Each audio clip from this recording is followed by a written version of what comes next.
संघ को अपमानना और विरोध करुथिबा ठिकादार मानक विरुद्ध रे प्रतिवाद सभा आखुआपदा जलसेचन अधीक्षण जंत्री कार्यालय सम्मुख में भद्रक जिला ठिकादार संघर दीर्घ 13 दिन धरी धारणा बसिछंती। कुमार दास भद्रक जिला उपसभापति भद्रक जिला ठेकेदार संघ प्रतिवाद सभा तो घटना आज प्रतिवाद सभा ना आमर प्रतिवाद आज की 13 दिन धरलानी 13 दिन धरी चली भद्रक जिलार कंट्राक्टर एसोसिएशन और भंडारीपोखरी ब्लॉक कंट्राक्टर एसोसिएशन समस्त मिलित भाव में आखुआपदा इरिगेशन डिविजन अंडर रे थिला 35 गोटी टेंडर से 35 गोटी टेंडर आमर निष्पत्ति होता समस्ते जी जो टेंडर समस्त क्या मना कर टेंडर पकड़ापी समस्ते टेंडर पकड़े शेड्यूल ऑफ रेट रे पकड़े शेड्यूल ऑफ रेट रे पकड़ार कारण है जेहेतु 2022 मसीह रेट शेड्यूल चेंज होना आज 26 मसीहा है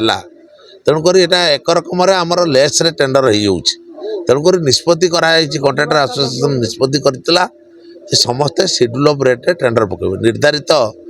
जो सरकार स्थिरीकृत एस्टिमेट रेट से एस्टिमेट रेट रे शेड्यूल ऑफ रेट रे समस्ते टेंडर पकड़ापी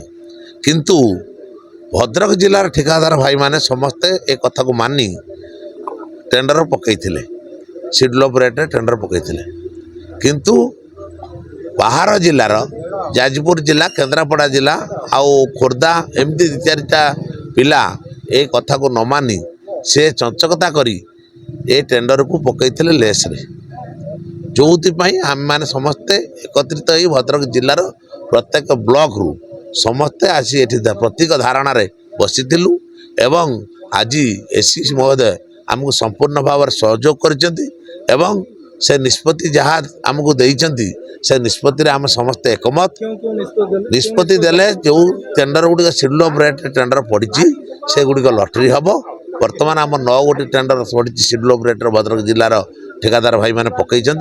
लटरी हम ता परवर्ती अवस्था जो गुड़िक लटरी हैनी जो टेंडर गुड़िक रहा से निष्पत्ति करेंगे ऊपर ऑफिसर सहित ईआईसी सहित निष्पत्ति ने निष्पत्ति करके आम मानू से काली लटरी पर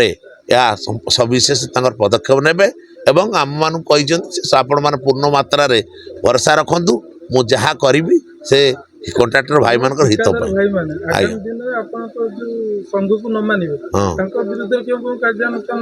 आमे माने समस्ते एकत्रित आम भद्रक जिले में कई संघ को विरोध करूना भद्रक जिला बाहर लोक आसिक पकई आमे भी स्वागत करुँ जो मैंने बाहर पकई से आमे जो निष्पत्ति नहीं से निष्पत्ति एकमत हवा दरकार जदि से माने बाहर रही सहयोग करूनी आम भद्रक जिला ठेकेदार संघ विरोध कर भद्रक जिला प्रतिनिधि उद्धव चरण राउतों रिपोर्ट साई सत्य न्यूज।